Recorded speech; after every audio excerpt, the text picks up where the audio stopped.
Hey guys, so in the previous videos, we have completed building our Alexa skill up to the point where we can start the skill and use the two intents, one to find the next birthday and the other one to ask for a particular person's birthday. So in this part, we will be developing our final intent, which will allow us to add a birthday for a person by voice commands. So that intent we'll be calling add birthday intent. Let's get started building the intent with the configurations in Alexa console. So to understand how this intent will work, right? So the intent will be triggered when user says add birthday. When we do that, Alexa will ask first the name of the person, and then Alexa will ask the next birthday of that person. It will capture both these information and send it to the backend, where in the backend we'll be actually creating a record for birthday in our in-memory collection that we have been using. So to begin adding the intent, we again come to intents and click on add. Here we will say add birthday intent and then hit on create custom intent. In the sample utterances, as we discussed, we'll be starting this intent saying add birthday. So that's one of the utterance. We can also say add another birthday or add new birthday. So for now, we'll have these three different ways of triggering the intent. Next, we need to add some slots here. Here for this intent, we can think of two slots. One is to capture the name, the other one to capture the birthday. So we'll go ahead and create a slot here, name, and the second one being birthday. For the slot type, we'll keep it same as we used last time, Amazon.firstname, and birthday will be date type. So we'll type date and select Amazon.date.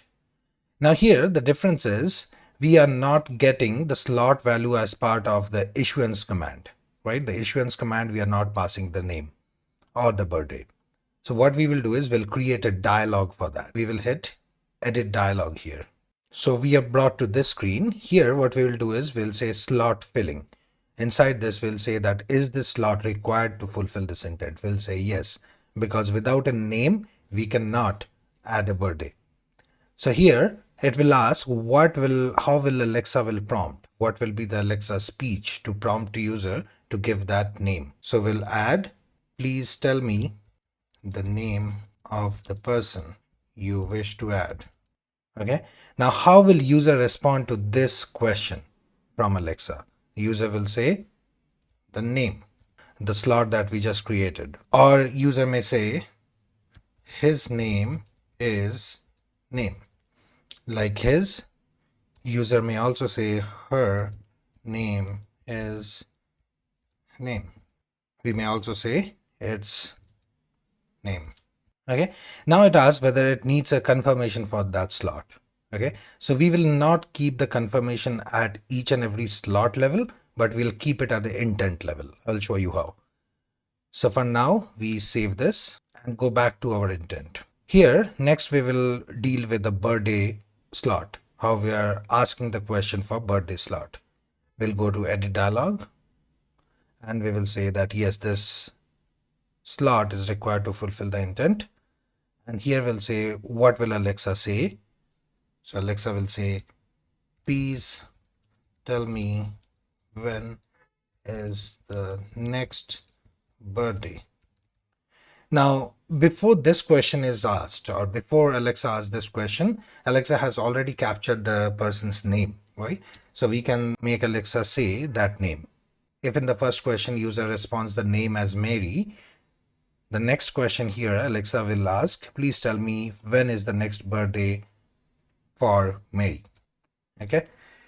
It's not mandatory, but you can use it here. So we can also add another prompt without that. Please tell me the next birthday. So these are the two questions that we added.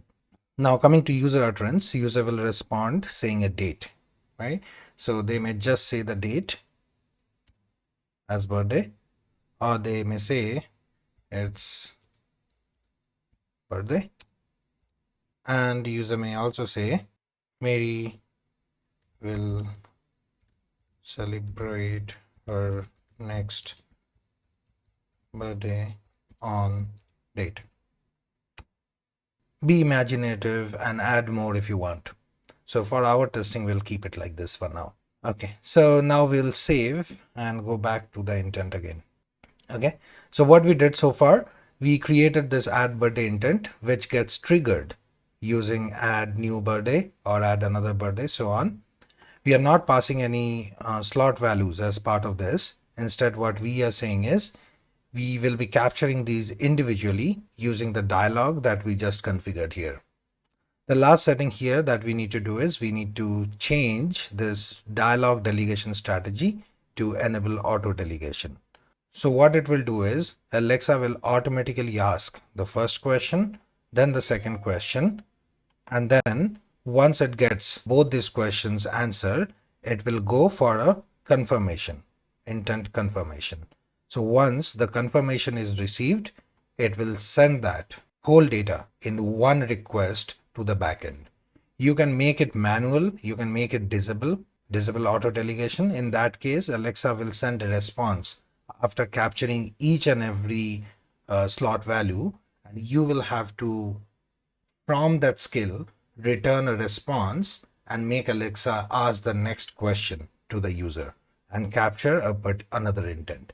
So that route is much more complicated, might be used for more complex dialogues, but for our case, auto delegation is the way to go. So here in the last thing is this confirmation. Now it's asking what will Alexa say to confirm. When Alexa has both the data, Alexa will say, just to confirm, we are adding a new birthday, or rather a birthday record for, say, name on. Okay, again, you can have multiple of these. So if you have multiple, what Alexa will do is it'll pick from the list and use one of those to ask for the confirmation. Just gives a little variety and human-like feature, right? So we'll go ahead and add another one. So we'll say adding Mary with next birthday on birthday.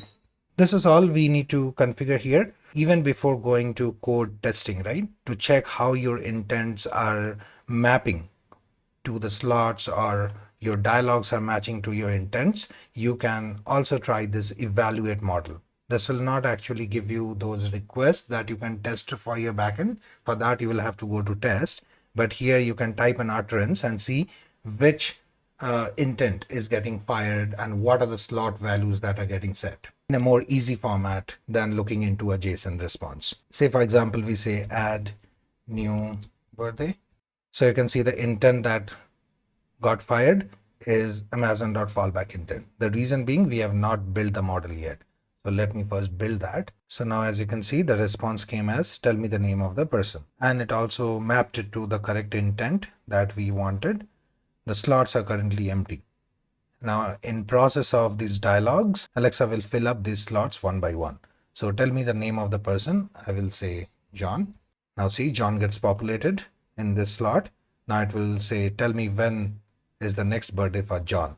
Now see how dynamically it replaced the name here. So I will say 22nd December 2021. Once I do that, the birthday also gets populated here. Now it's saying the confirmation dialog here. So just to confirm, we are adding a birthday record for John for the date which we had given. So you can say yes or no. Okay, so I will say yes for now. Okay, now this is confirmed. So once this happens, we'll get this whole request, okay, in our backend. So anyways, we'll have to get the JSON request for our testing. So I will still go to test, start birthday tracker. Hello, welcome to Birthday Tracker. I can help you tracking birthdays. Next, I will say add birthday. Tell me the name of the person. John. Please tell me when is the next birthday for John. 22nd December. So, just to confirm, we are adding a birthday record for John on December 22nd, 2021. So as you can see here, it actually took the name little wrong. It said like John instead of John. So these are a few things that you will have to handle. And Mostly these will be much more accurate when you use it on your phone or your device. We are just using the laptop microphone, but nevertheless, it's asking for the confirmation. Just to show you what happens if I say no, I will say no. No. So now if you see here, the confirmation status is coming as denied. Okay, because I said no to it. Now it will send this request to us. So in this case, what I may do is I may return a response saying that, hey, can you please try again? Something like that. Okay. So for now, we will again try it one more time. This time I will confirm that. Start birthday tracker. Hello, welcome to Birthday Tracker. I can help you tracking birthdays. Add birthday. Tell me the name of the person. Mary. Please tell me when is the next birthday for May. 25th of December. Please tell me when is the next birthday for May. 25th December. So, just to confirm, we are adding a birthday record for May on December 25th, 2021. Is that correct? Correct. So here, as you saw, it didn't understand once when I said 25th of December. So it asked the question again. So this is all happening because we have selected the auto dialog delegation. So it asks automatically if it doesn't understand something. So we will come down here and see our request, how it got formed. So in the request, we can see that we have an intent request, add birthday intent. So that is correct. We have two slots, birthday. We have 25th of December in the birthday, and in the name we have May. However, we tried to add Mary, and that's fine for now. And the dialog state as completed. So we'll copy this and we'll head to our Visual Studio to actually start building the backend for this particular intent.